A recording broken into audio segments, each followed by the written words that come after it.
This week on the show, we're rolling solo, just me this time. So it's not going to be as long a show. Maybe. We'll see.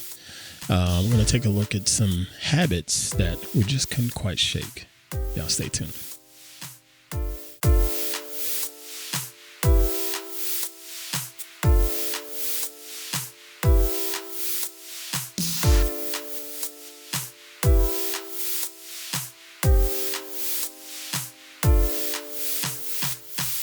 Hey, what is happening, everybody? I am at Pruitt. This is Everyday People doing everyday shit on whatever podcast app you listen to and enjoy. Also streaming live on YouTube each and every week, one way or another. Hope y'all doing well. I am unbelievable as always, coming at you on a Thursday. I think today's Thursday. Yeah, Thursday.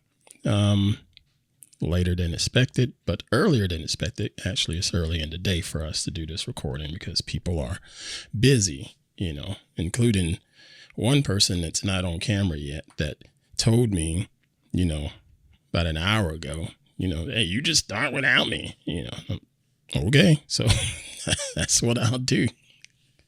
Trying to work it out to fit in the schedules and so forth, because this is heavy rehearsal time and also time for a show to open. So she's got a lot going on. I can't say so much about myself, but she's got a lot going on. So if we're going to get on the mics, it's going to be right now. So anyway, thank y'all for being here. This is a podcast where we get on these mics each and every week and just talk about regular everyday stuff. We're everyday people. Most of the folks out here in this world are everyday people. And a lot of the podcasts that are out there or a bunch of stuff that most of us can't even relate to. So that's not what we're about. We want to bring you stuff that everyday folks can actually relate to and converse on and so forth. Shout out to the live chat room here on YouTube. They popped in. Some of them even popped in early. We got a super chat that came in from, it almost showed all of it. Dang it. It almost did. $5 super chat came in from Iggy in pre-show. Miss Iggy, thank you so much. I hope you're doing well and doing well with the recovery. She says, have a great show tonight, Aunt and Phoebe. So $5 super chat donation from her. Thank you very much. And Cinder Fractal pre-show sent in another $5 pre-show donation. Good to see you. Now that you're in here live too, thank you for being here. And thank you for the $5 donation. Appreciate the love. But yeah, that's if you want to join in live, and if you're in there live, go ahead and hit the thumbs up button, the share button, and the like button, and so more people can see this here madness. So anyway, that's that. All of that intro stuff out of the way. Since I'm in here by myself for the time being, I don't know how long that's going to last, but we'll see how soon she gets in here. Let me tell you what's been happening around my way of the world. Nothing. Absolutely nothing. Still just doing my thing, looking around for different opportunities and whatnot. But the agency, again, they continue to keep me busy with auditions. And I'm grateful for that, because that means at least one person was interested when they're out there pitching me, so if they can get more than one person interested after that audition, then now we're really talking. But I'm feeling good, and I'm glad that they're doing their thing, because it's in their best interest, because they don't get paid if I don't get paid. You know what I'm saying? So they're out there doing their thing and trying to find me some work. I've done probably, I think just in the last 3 days, I think I've done at least 3, including one late yesterday, late my time. It was like, I want to say it was like 20 to 5 or something like that. And I got an audition request to come in. So I'm like, dang, okay. So here it is on a Wednesday, and it's just before quitting time for most regular 9 to 5 folks, and agents out there getting it done. So I am very, very grateful for these opportunities. I had a meeting with them today. Not just me. It was more like a welcome meeting for all of the new people that signed up, a little welcome webinar kind of thing. And most of the stuff I already knew because of my own trial and error and experience and so forth, as far as best practices going out and trying to, put yourself out there and things like that. Best practices as far as the type of photos and headshots that you get for yourself, and I'm fortunate that I can take my own headshots, or I can get my son, Jake, to take the headshots for me too. Heck, even Phoebe snapped one of them a couple of weeks ago and it looked good. She knocked it out the park.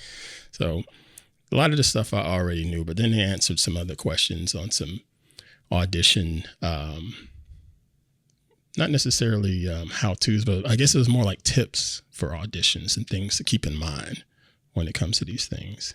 And I had a VO request. I was telling Phoebe about this earlier. Late last week, I had a VO request come in. And the funny thing is, half the time when I get these audition requests, I don't necessarily remember what they're for. So I have to go back and look. Oh, yeah, I applied for this thing, So in this case, I got the VO audition request and I went and looked it up to try to remember what it was before I looked at the script that they wanted me to read. And so the description, it said South African accent, yada, yada, yada, yada, yada.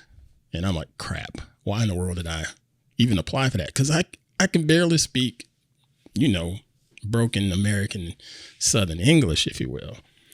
And so I clicked the little acknowledgement thing to let the folks know. John L., why you laughing at me? That ain't funny. Shut it.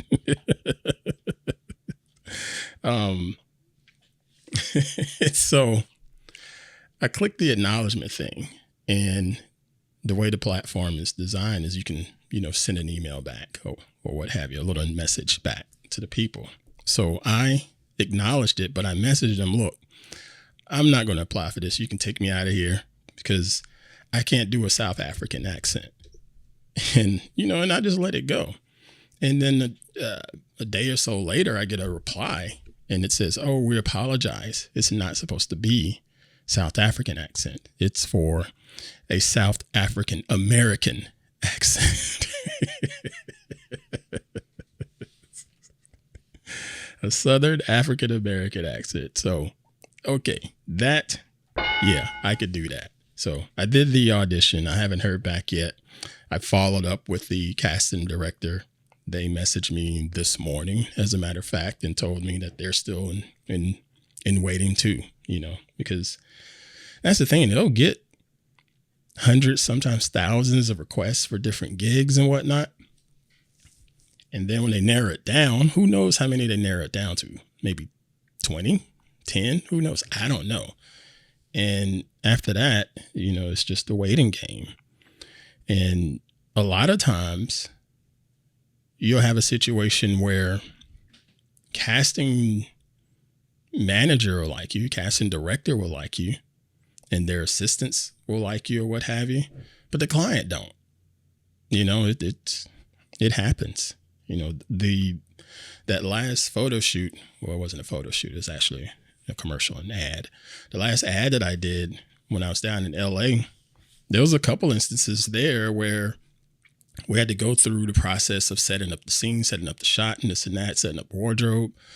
And wardrobe, they had their ideas on what things should look like and what looked best for me, and my body type and stuff like that. And they have to, with every shot, they have to send over for approval, at least on every photo shoot that I've been on. Every time they set up a scene, they take a picture of you in wardrobe and send it over to the client before they pull the camera out. And that's part of the reason why these things will take all day long to shoot. And so they would send stuff over and the client was like, no, we like the other one better. And they would try to just say, hey, but this looks great and yada, yada, yada. And this is better fit for him. And it would look good with this light and so on. And the client would be like, no, we want this. Okay. So there's that. And I see we got a super chat that has come in here from my homie here. Let's see. Where's the button? There it is.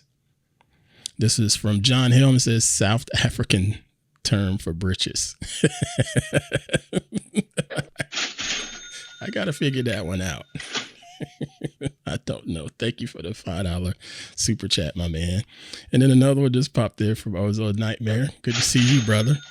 He says, happy Thursday, gang. Glad to be here and looking forward to a pair of unique experiences as I start on a Death Stranding 2 tonight. I don't know what that is. Watching Female Prisoner Scorpion. What the hell is that? Watching Female Prisoner Scorpion, Jailhouse 41 for the show. Dude, where are you finding these movies, bro?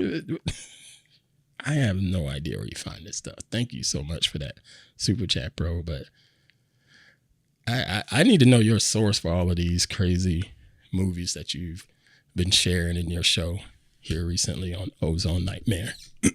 OzoneNightmare.com, if you didn't know. But yeah, so that's what's been going on with me so far. It's just dealing with the ins and out of applying for a gig, and then there's another thing. I've been trying to balance it out as far as not submitting too much, because the agent should be submitting on my behalf. Because what happens is the agent will put your name out there for a particular gig and they'll negotiate a whole different rate. You know what I'm saying? And then the client or casting team can be like, oh, we already got this submission. And yeah, we'll take him, but for this rate, because he submitted on his own, that kind of thing. So you have to be careful with that. Trying to strike the balance. And so far I've gotten a decent balance on that, because my agency is only going to work with me within the Bay Area and stuff like that. So I got a good idea at the moment anyway. And speaking of the agent, shout out to them, because I saw a gig that was posted and I was interested in it.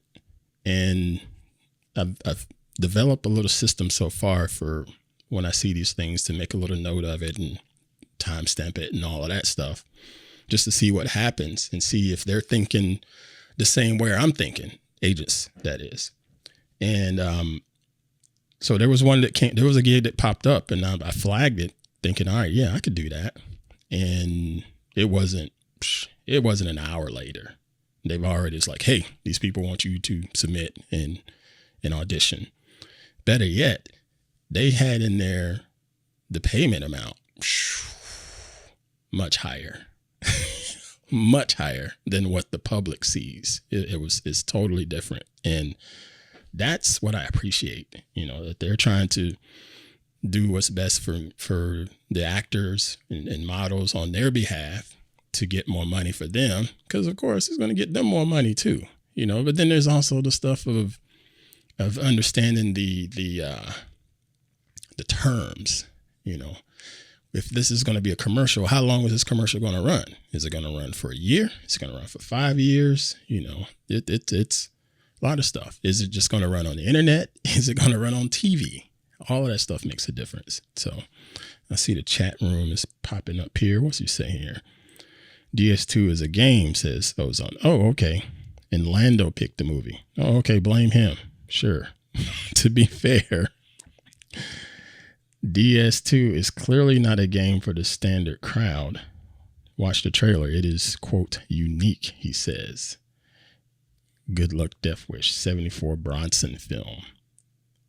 Oh, good like Death Wish. Oh, that's what Cinder Fractal says. Oh, okay. Excellent. But anyway, I'm going to pause for a break. Thank y'all for being here. This is Aunt Pruitt on whatever podcast app you're listening to. Everyday people doing everyday shit. Thank y'all for being here. I'm just going to pause for one quick second for a commercial break. So y'all stay right there. We'll be right back after this. And we are back. Everyday people doing everyday shit. Aunt Pruitt on the mic. Phoebe Pruitt not on the mic tonight. That has been confirmed, but it's all good. Thank y'all for being here. Thank you for subscribing, liking, sharing, all of that good stuff. As well as thank you for being a part of the Patreon community. Really does mean a lot. Before we hop into something that I wanted to share, let me take one more quick peek at the live chat here. Let's see. Live chat says, Cinder Fractal, we love you, Aunt. So all good. Oh, thank you. Appreciate that. Yeah, honestly, not typically my thing either, but I'm going to go along for the ride. I see Ozone. So this is out of your comfort zone too, that game. Interesting. All right. Well, what I want to do is jump into a topic that I shared inside of Patreon for our paid Patreon extended family members. And I asked them, I said I wanted to hear from them. And it's based on this post that someone sent me. Let me see if I could share my screen. So we'll do this. Will that work? Yeah, there we go. So now here's my screen. And this post says, people who grew up poor but are financially comfortable, what, quote, poor kid habit, unquote, will you probably never drop? And I saw that and I thought it was interesting, but I wanted to put a different take on it because let me just go ahead and say, I get that, everybody's not rich. I get that. And as a matter of fact, most people that I know ain't rich. And there are the fact that some people struggle, and they live in paycheck to paycheck. I totally get that life. I know that life. But with that said, I think about growing up with my mom's, Miss Pruitt, and just how tight she had to be and frugal, if you will, she had to be to raise my sister and I. And even with my dad, because my mom and dad, they were divorced or whatever, and I go hang out with him, and it was the same thing. Everybody, my whole family, nobody had money, but everybody had these, I don't know, tactics or just way of life of functioning. And some of that stuff just stuck. So I'll go first. The first thing that comes to my mind is just the way that I eat. Okay. I'm not someone that just assumes, it's okay to throw food out. And there are people that are like that. They just throw shit out. That blows my mind. I think that's a whole different level of privilege that I can never, ever relate to. But the way I go about food, I tell people you can be hungry, or you can be hungry for something, but if it comes down to it, you have to figure out just how hungry you are. You can be hungry for a burger. Okay. But mom and dad or whomever, they can't get you a burger right now. So are you just not going to eat? Just how hungry are you? So that's sort of my mindset. I love food and excuse me, I got a cough. I love food and love the nuance of dishes and things like that.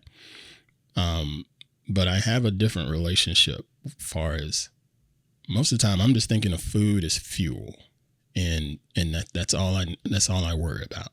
And so as I got older and got out of the house and stuff like that and started dealing with the struggles of finances and things like that out of college and being on my own as an adult and yada, yada, yada, I had to look at food differently and just figure out just what can I eat that's going to give me fuel to get through this shift of working on this crappy job that I had at the time. And I can remember as a kid, my dad used to give me peanut butter and honey sandwiches. It wasn't peanut butter and jelly. It was peanut butter and honey.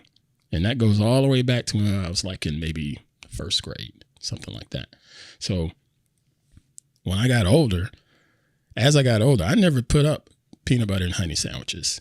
And I would still just eat peanut butter sandwiches if I didn't have any honey. I didn't care because it was just fuel. And that time that I spent homeless, prior to meeting Phoebe, there was a lot of days of just having a jar of peanut butter and a loaf of bread in my car. So that was fuel. And then later on, after I got a job, and the same job that led me to meeting her, I would sit at my desk, and my desk was right across the hall from the then chief operations officer.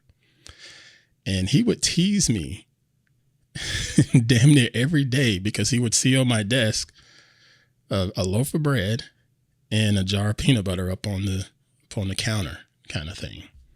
And, his teasing it was out of love. He wasn't making fun of me. Let me be clear on that. He was not making fun of me. But even as I progressed in that career and was able to make a little bit more money, and yeah, I would go to the strip club and have a lunch for, a steak lunch at the strip club or something like that, because their lunch buffet was ridiculously good. I'm telling you. I don't know if it's like that now, but back then, wow, it was like going to a country club. But if I didn't do that, I made sandwiches at my desk and did that for years, and it all goes back to, my dad giving me that peanut butter and honey sandwiches. And if I didn't have the honey, it was just peanut butter, so even this past Saturday, my dinner was peanut butter sandwiches. I don't know what the rest of the house ate. I can't even remember. But I do remember having those peanut butter sandwiches because I talked to my stepmother like the next day. And she's like, No, I talked to her like right after I finished eating. She's like, "What you have at dinner?" I was like, "Peanut butter sandwiches." So that's just me. That's just something that I can't let go because it's something that's very, very cost effective. Loaf of breads are not very expensive. A jar of peanut butter isn't very expensive. And you can even get the cheaper peanut butter out there. You don't necessarily have to get the name brand. I can't remember the last time I bought name brand peanut butter because it got to a point where I didn't like it. So, yeah, but that's the thing. Live chat's responding here. Oh, boy. There's a lot in here. Good Lord. John says one trait being frugal. Yeah. Ozone Nightmare says, I didn't reply to that because I feel like my family was close to being poor at the time, but I never saw it. So they shielded me from it very well. Always had food, a roof and clothes. So there was no complaints. Okay. I'm going to pause right there. All right. So Ozone Nightmare, that right there. They, quote, shielded you from it. I think that's an interesting remark. And I don't think my mom's or dad ever said, "Hey, we're poor," like that to me and my sister. I don't think they ever said that. The worst they said was, "I don't have the money for that," or "I would, but I don't have the money for XYZ," that kind of thing. And so I just sort of got used to that. Now, as I got older, I figured out, my mom's wasn't making a lot of money. That was the reason she didn't have the money for this or that. That was the reason she was working 2 jobs. That was the reason she was sometimes working 3 jobs, So, yeah. So I don't know if I was necessarily shielded from it like you say, but that's an interesting statement, my man. And the thing is, you mentioned there also, so no complaints because we had clothes and we ate every night. We had shelter. We were warm. We were cool when we needed to be cool. This is my mom's and she busted her ass. And my dad, he had his moments. He had his moments, but my mom's busted her ass. So, I can't say we hurt for anything. We didn't have a lot of stuff, but there were some things as kids that we did experience that I truly feel privileged and honored and grateful that we're able to experience it, even though we didn't have a lot of money. Cinder Fractal React is in the chat too. She says, fuel for the temple. Yep, that's right. John says, what were some of the foods and dishes you grew up with? Beanie weenies. That's another thing that comes to mind. Can of beans and some hot dogs chopped up in it. Yep, that was pretty standard. Or just a pot of pinto beans because everybody had a garden. So everybody had peas. Everybody had pintos. Tuesdays, it's probably still this way to this day, but Tuesdays was pinto beans day growing up in my family. And so, yeah, cheap, sustainable meal right there. Cinder Fractal says peanut butter on celery. I had that a time or two with my paternal grandmother because she had to watch her diet. And I love that. I mean, celery is like a great fork because all you do is just use it to shovel other stuff into your mouth, you know. Ozone says, I can eat fancy, but I can also eat simple. Yeah, same here, bro. Rice, corn, and some butter suits me just fine. Man, that's another thing. Butter and rice. Had a lot of that, just butter and rice. And it was good. Let's see. Cinder Fractal says, in college, I brought plain wrap items at the grocery store. Yeah. Yeah. It didn't always have to be the big flashy name brand. It's just not necessary. It's all, for me, it was all about, is this going to put fuel in the tank? That's it. You know, if I like it, it's a bonus. So, all right. So let me show y'all what the members were saying. There's a handful of replies in there. So let me full screen here. I don't like how it puts it over there on the side, but I'll show it to you anyway. So Malika Brown, also known as Green Eyed Monster, she says, the only thing that came to mind is swishing water in bottles to make sure I got all of the sauce out. Can y'all relate to that? Can y'all relate to that? You get a bottle of ketchup, and before the ketchup goes out, you put that little bit of water and swish it around to get more ketchup. Yep. Christopher Patrick says, spaghetti on white bread or garlic powder on toast white bread is what came to mind first. Whew. Yep. I forgot about spaghetti sandwiches, man. And I used to love spaghetti sandwiches. And what's funny is, unlike Mr. Ozone Nightmare, my family ain't Italian. So that spaghetti, it wasn't all that. It wasn't the best quality spaghetti, if you will. I shall openly admit that. I'm just turning this monitor around so she's not coming in because I could use it for myself. But yeah, spaghetti sandwiches were the shit. Loved it. And then let's see, Joe Catskill, Mr. Joe T says, eat the leftover, reheat or repurpose. No wasted food. Don't waste the food. That's right, man. And that's another thing. We had a little period of that in this here family at one point in time. It didn't last very long. I cook something and there's still leftovers in the refrigerator. I wouldn't cook. Nope. Can't do it. And nobody would eat their leftovers. And then eventually that changed. You know, the culture changed or what have you. But to this day, you know, I'm not cooking tonight because I found out that there's still some tri-tip beef that was left in there. And I cooked yesterday, and I shouldn't have cooked yesterday because there's tri-tip beef that's still left in there. Nah. So there will be no cooking tonight until the refrigerator is emptied out. That's just how I roll. That's how I run the house. So Finn, my homie Matt Lee, says, we didn't necessarily grow up poor, but I remember when my parents got divorced, going to visit my dad on the weekends and shit. We went from home-cooked meals to meals out of a can. It was weird and sad at first, but he tried his best. Those Chef Boyardee raviolis were so good. LOL. But we never told Mom that. And lots of Kool-Aid. Dad had a drawer full of flavor packets and pounds of sugar.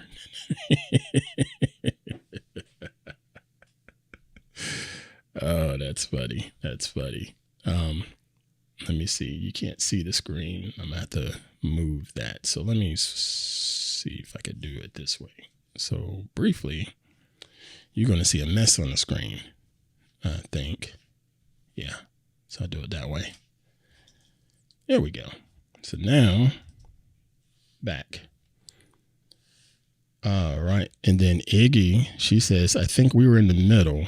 I will say the values that were instilled in me where I do not waste. You definitely do not waste food. Only put on your plate what you're going to eat. Damn right. I've heard that before too. Make sure what you buy is within your means. Yep. There was no frivolous purchases when I was younger. I started bagging groceries at 13, and that was my money to save and buy extra things. Buy extra things that she wanted for school or for pleasure. However, I was to have money for my savings. Yeah. See, that's just strong, values there, strong financial mindset just ingrained in her right there. Shout out to her parents. And I ain't trying to tell Iggy's business, but I know she's been around the world. I'll just say that. She's been around the world and has lived a very fascinating life. And again, Iggy, shout out to you. Hope you're doing well. I know you've had some medical concerns here in the last couple of months, and I'm glad to know that you are recovering well, and we continue to root for you, Miss Iggy. Thank you so much for being in the extended family as well. Let's see more in the chat here. Let's see. In college, no, that's what she already said. Bottle of ragu sauce. You got to get that spaghetti sauce out there. Yeah, that's right. You got to put some water in that ragu jar if you need to. And Chef Boyardee. Chef Boyardee, man, I did like Chef Boyardee. The ravioli, like Matt said, it was good. I could eat 3 cans of it in a sitting if you let me. But that stuff is very, very fattening, and I don't recommend that now at my age. John says, put some of that over some elbow noodles. Yeah, we do that too. We would have, I can remember the family making goulash, and I'm going to put that in quotes, air quotes, goulash, because I think it's not technically goulash, but it was literally just some cheap ground beef and some noodles and some tomatoes. If you had them, just chop them up, mash them up, throw some tomatoes in there, and a jar of tomato sauce if you had that, and a couple chopped up vegetables in there, and you just let that all just stew up together. And that was a meal, because it was all your protein, you had your carbs, and you had some vegetables in there, and it was hearty, But I remember my grandma doing that a lot, man. But again, with that said, we were not rich or anything like that, and I definitely knew we weren't rich. I definitely knew that there were some financial challenges, and, I think about my grandfather and how that dude, you say $20 for something, and he would lose it, because $20 was a lot of money. Do y'all realize how often we just throw $20 at stuff throughout 2 days or so? Because that's just what stuff costs now. But to my grandfather, I can remember, you say $20 to him, you talking big bucks. But again, the privilege side that I saw on that, he grew up on a farm. I go to my great grandparents' house, big, huge farm, huge fields. Didn't call them gardens, called them fields, and different vegetables or whatever. And if it was time to have fried chicken, that chicken was probably walking around the mailbox about an hour earlier, literally walking around the mailbox or walking in the front yard about an hour earlier, because Mama went and grabbed him and snatched him up and brought him into the kitchen and plucked him and fried it. I think that's some of the privilege that we had, was being able to have food that fresh too, because it was just because of the way we were brought up. No, my mom wasn't out, plucking chickens or anything like that, but she was very familiar with it. So it was, it was all just normal to me. I can't speak for my sister. I can't remember if she was down for any of that stuff. We used to eat chitlins and all of that. I still eat chitlins if someone has them, but again, it's just, I think that was a little bit of privilege, even though my family was not rich. I'm not going to say poor, but they definitely wasn't rich, and they definitely didn't have a lot of money, and definitely had to fight tooth and nail, check to check. Even with that said, we still had a little bit of privilege on some things, and I am forever grateful. But yeah, just wanted to share that with y'all. Maybe next time I'll ask Queen Pruitt on air some of her thoughts on stuff like that. Because I know she lived a very, very interesting childhood, based on some of the stuff she's told me about her mom and her siblings and so forth. But that's another show for another day. But anyway, I'm going to get up out of here and get off these mics and try to get to some level of work and find some more stuff to do. I was going to show y'all something. Where did I put it? Or did I take it out of here? Well, that's interesting because I'm going to have to find it before tomorrow. Anyway, I was going to show y'all the ticket for tomorrow because at the time of recording this, opening night for the show, School of Rock, is tomorrow. So she's going to be very, very busy performing. If I can find the schedule, I'll put it inside of Patreon so people will know, she'll get paid for doing this here. And it's nice if folks would get there and buy the tickets. They would greatly appreciate that and help support the theater and the community. But she's playing more of a background role in this one, but she's definitely making a name for herself based on her costume and the dress rehearsals that she's gone to the last couple of days. She's playing an eccentric teacher or an eccentric professor. And the costume that I've seen, it's when I first saw her get dressed, because she just grabbed some of her own stuff, and put it all together. When I first saw it, I laughed because it is so extra, but she's working it and made it look good and definitely getting the right kind of attention with it too. So I see you all saying good luck, and yeah, I'll definitely be sure to tell her that. All right. So before we get out of here, thank you all for being here. If you are not a Patreon extended family member, please consider joining. You can join it for free. Go to patreon.com/Aunt Pruitt. We did lose one member that I could see, but feel free to pop on in there and join the free tier and join in on the conversations. You don't get all the conversations as a free member, but you get most of them. You do. You get most of them. And we just have fun in there, and including watching Ozone Nightmare Mr. Joe Esposito do some weird AI stuff with photos, such as this one here. Let me see if I can show you this picture. I'll go here, move that there, and full screen. There. Oh, you need me to hit this button. Oh, but then I put my face in front. Hold on. Rats, hold on. Let me go over here. So do this. And then do move this over here like that.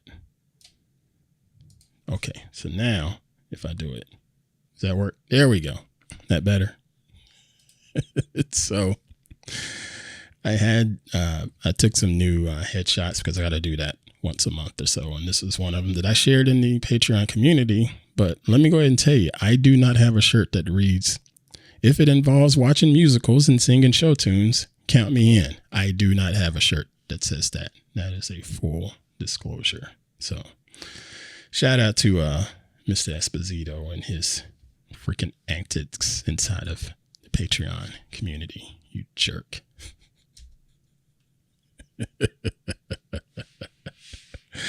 Discussing the Trek has popped in here. Hey, welcome to you. He says popping in, he or she says popping in late, but wanted to tell everyone hello. Thank you. I appreciate that. Nice to see you all up in here. But anyway, yeah, join the Patreon community, patreon.com/Aunt Pruitt. And also be sure to tell other folks about this here show. We do this each and every week as best we can. Patreon members get the full extended version of it and all of the, off air stuff that most folks don't get. And yeah, and actually we get some extras like the additional interview that I did with Finn Martin, Matt Lee, that is, here recently. That's actually going to publish live to the public next week, but we recorded that for Patreon only a couple of weeks back. So that's the kind of thing. Wait a minute, a super chat just come in from Joe Esposito. Are you serious? He says, what is this? $10 for calling me a jerk. Among the nicer things I've ever been called. Thank you for the $10 super chat. Goes on. As Cinder Fractal says, your creativity cannot be leashed. This is so true. So true, brother. Thank you. Thank you all. All right, everybody. Hey, do something good for yourself. Do something good for someone else, and know that it's okay to love you some you, and just keep spreading the word about the show. We appreciate you. We'll see you later.